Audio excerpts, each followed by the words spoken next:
Taman Kambang Iwa Palembang yang berada di Jalan Tasik, Talang Semut, Kota Palembang, mudah diakses baik kendaraan pribadi maupun angkutan kota.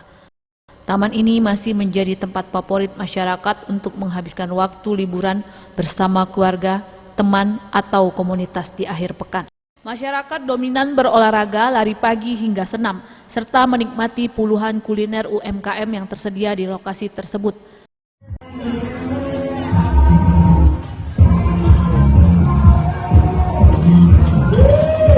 Taman ini sudah digunakan untuk berolahraga dan sampai sekarang tempat ini masih menjadi tempat berolahraga bagi masyarakat. Puluhan masyarakat baik dari Palembang maupun luar Palembang mengunjungi tempat ini.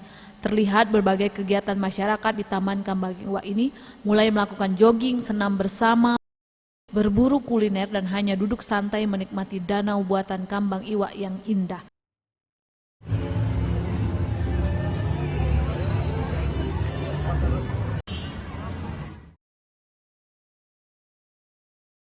Tim Liputan Sriwijaya TV.